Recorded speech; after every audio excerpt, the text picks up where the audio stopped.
നമസ്കാരം. തൃശൂരിൽ സുരേഷ് ഗോപിയുടെ വിജയം ഉറപ്പിച്ചുകൊണ്ട് അഥവാ സുരേഷ് ഗോപിയുടെ വിജയം ഉറപ്പിക്കുന്നതിന് വേണ്ടി പത്മജ വേണുഗോപാൽ ബി.ജെ.പിയിൽ എത്തിയിരിക്കുന്നു. ഇന്ന് പത്മജ വേണുഗോപാൽ ഔദ്യോഗികമായി ബി.ജെ.പിയിൽ അംഗത്വമെടുക്കും എന്നുള്ളതാണ് ഇതുവരെ അറിയാൻ കഴിയുന്നത്. പത്മജ വേണുഗോപാലിനെ അവരുടെ ഫോൺ നമ്പറിൽ ബന്ധപ്പെടാൻ ശ്രമിച്ചെങ്കിലും ഞങ്ങൾക്ക് അവരെ ലൈനിൽ കിട്ടിയിട്ടില്ല. എന്നാൽ അവരോട് അടുത്ത വൃത്തങ്ങൾ സൂചിപ്പിക്കുന്നത് ഇത് തന്നെയാണ്. ഇന്ന് പത്മജ വേണുഗോപാൽ ബി.ജെ.പിയിൽ ചേരുന്നു.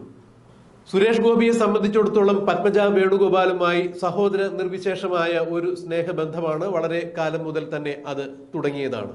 അതുകൊണ്ട് തന്നെ കഴിഞ്ഞ ഇലക്ഷനുകളിൽ പത്മജ വേണുഗോപാൽ തൃശൂരിൽ മത്സരിക്കുന്നു എന്നറിഞ്ഞപ്പോൾ സുരേഷ് ഗോപി പിൻവാങ്ങി നിന്നതാണ്. താൻ മത്സര രംഗത്തേക്കില്ല എന്നാണ് അന്ന് സുരേഷ് ഗോപി പറഞ്ഞത്. എന്നാൽ ബി.ജെ.പി നേതൃത്വത്തിന്റെ ശക്തമായ സമ്മർദ്ദത്തെ തുടർന്നാണ് അന്ന് സുരേഷ് ഗോപി മത്സരിക്കാൻ ഇടയായത്. എന്നാൽ ആ മത്സരങ്ങളിൽ ബി.ജെ.പിയും എൽ.ഡി.എഫും തമ്മിലുള്ള വോട്ടിന്റെ ശതമാനം വളരെ നിസ്സാരമായിരുന്നു എന്നുള്ളതാണ് എടുത്തു കാണിക്കേണ്ട വസ്തുത.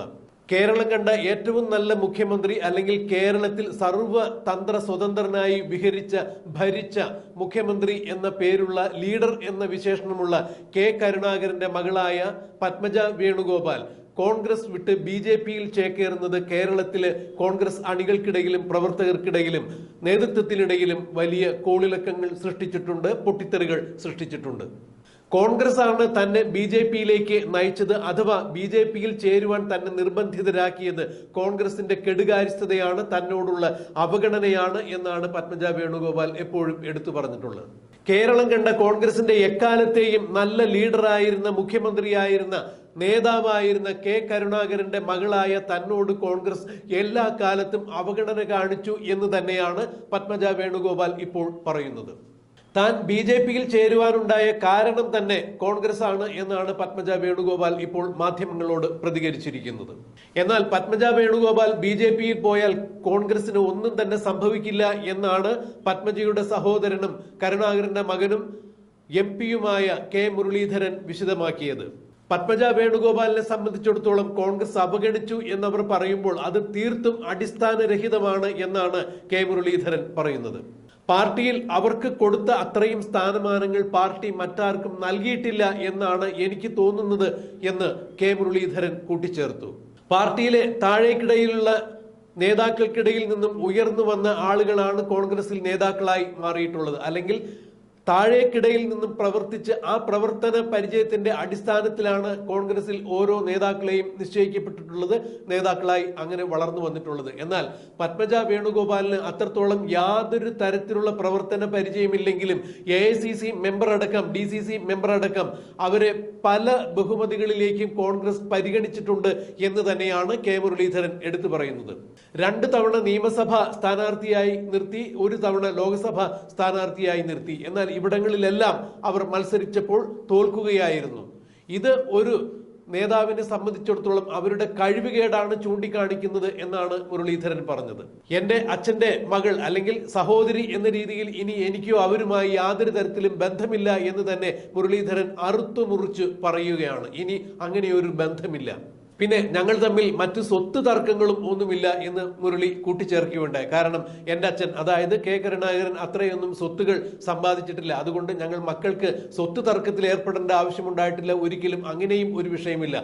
അതുകൊണ്ട് ഇനി സഹോദരി എന്ന രീതിയിൽ പത്മജയുമായി യാതൊരു തരത്തിലുള്ള ബന്ധവും താൻ വച്ചു പുലർത്തില്ല എന്ന് തന്നെയാണ് മുരളീധരൻ പറഞ്ഞത്. എന്നാൽ പത്മജ ബി.ജെ.പിയിലേക്ക് എത്തുമ്പോൾ അത് ബി.ജെ.പി തന്നെയാണ് ഇത്രത്തോളം ഭംഗിയായി ഈ ലോക്സഭാ തെരഞ്ഞെടുപ്പിന് മുൻപ് തന്നെ ഇത് ആസൂത്രണം ചെയ്തത്. കാരണം തൃശൂരിൽ MP ആയ TN പ്രതാപനെ സംബന്ധിച്ചിടത്തോളം മുസ്ലിം സഹോദരങ്ങൾക്കിടയിൽ പോലും ഇപ്പോൾ ധാരാളം ഭിന്നിപ്പുണ്ടാക്കിയിരിക്കുന്നു. സംഘവിരുദ്ധ ശക്തികളുടെ വോട്ടുകൾ അവിടെ പ്രതാപന് കിട്ടില്ല, മറിച്ച് അത് ഇടതുപക്ഷത്തിന്റെ സ്ഥാനാർത്ഥിയായ സുനിൽ കുമാറിന് പോകും എന്നുള്ള അഭ്യൂഹങ്ങൾ തന്നെയാണ് ഉണ്ടാക്കിയിരിക്കുന്നത്. കരുണാകരന്റെ കുടുംബം തൃശൂരിൽ വലിയ വേരുകളുള്ള കുടുംബം തന്നെയാണ്, വലിയ സ്വാധീനമുള്ള കുടുംബം തന്നെയാണ്. അതുകൊണ്ട് തന്നെ കോൺഗ്രസിൽ നിന്നും നിരവധി വോട്ടുകൾ പത്മജ ബി.ജെ.പിയിലേക്ക് ചേക്കേറിയതോടുകൂടി പത്മയുടെ സ്വാധീനത്താൽ തന്നെ അത് ബി.ജെ.പിയിലേക്ക് എത്തുവാനുള്ള സാധ്യത തന്നെയാണ് ഇപ്പോൾ ബി.ജെ.പി കാണുന്നത്. അതുവഴി സുരേഷ് ഗോപിയുടെ വിജയം ഉറപ്പാക്കുവാൻ സാധിക്കും എന്നുകൂടി ബി.ജെ.പി കണക്കാക്കുന്നു. മാത്രമല്ല അടുത്ത തവണ പ്രധാനമന്ത്രിയായി വരാൻ സാധ്യതയുള്ളത് നരേന്ദ്രമോദിയേക്കാൾ ഉപരി യോഗി ആദിത്യനാഥാണ് എന്നുള്ള ഒരു കിംവദന്തി പരക്കെ ഉയരുന്നുണ്ട്. കേരളത്തിലെ ഒരു പ്രബല ന്യൂനപക്ഷ വിഭാഗത്തിന് ഇത്തരത്തിൽ ഒരു ആശങ്കയുണ്ട് താനും.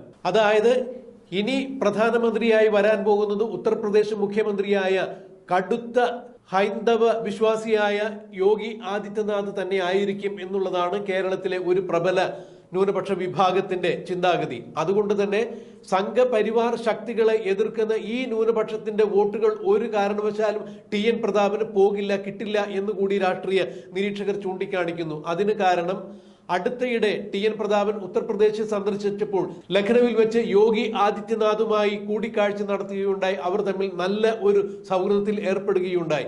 ഇത് കേരളത്തിലെ ഒരു പ്രബല ന്യൂനപക്ഷ വിഭാഗത്തെ സംബന്ധിച്ചിടത്തോളം പ്രതാപൻ കളം മാറ്റി കളിക്കുന്ന ആൾ തന്നെയാണ്. 4 വോട്ടിന് വേണ്ടി ഏത് തരത്തിലും എങ്ങോട്ടും ചാടും, അധികാരത്തിന് വേണ്ടി എങ്ങോട്ടും ചാടി മറിയും എന്നുള്ളത് ഇവർക്ക് ബോധ്യമായിട്ടുണ്ട്. അതുകൊണ്ട് തന്നെ പ്രതാപനെ ഒരു കാരണവശാലും നമ്പാൻ പറ്റില്ല എന്ന് ഈ പ്രബല ന്യൂനപക്ഷ വിഭാഗത്തിന് ഒരു ചിന്താഗതിയുണ്ട്. അപ്പോൾ കാര്യങ്ങൾ കൃത്യമായി ഇടതുപക്ഷ സ്ഥാനാർത്ഥി സുനിൽകുമാറിന് അനുകൂലമായി മാറുന്നു. പ്രതാപന് കിട്ടാനുള്ള സംഘപരിവാർ എതിർചേരിയിലുള്ള വോട്ടുകൾ സുനിൽകുമാറിന് പോകും എന്ന് തന്നെ രാഷ്ട്രീയ നിരീക്ഷകർ ചൂണ്ടിക്കാണിക്കുന്നു. ഇതും BJPയെ സംബന്ധിച്ചിടത്തോളം, സുരേഷ് ഗോപിയെ സംബന്ധിച്ചിടത്തോളം വിജയ സാധ്യത കൂട്ടുന്ന ഒന്നാണ് എന്നുള്ളതാണ് ഇപ്പോൾ അറിയാൻ കഴിയുന്നത്.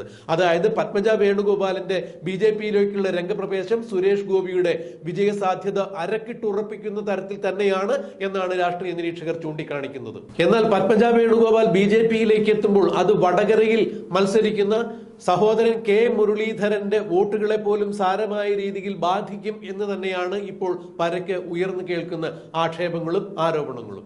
RSS അനുകൂലിയായ K മുരളീധരൻ BJPയിലേക്ക് പോകും എന്നുള്ള കിംവദന്തികൾ നേരത്തെ തന്നെ സാമൂഹ്യ അന്തരീക്ഷത്തിൽ കേട്ടിട്ടുണ്ടായിരുന്നു. എന്നാൽ പിൽക്കാലത്ത് അതിന് യാതൊരു തരത്തിലുള്ള ശക്തിയും പ്രാപിക്കുന്നതായി കണ്ടില്ല.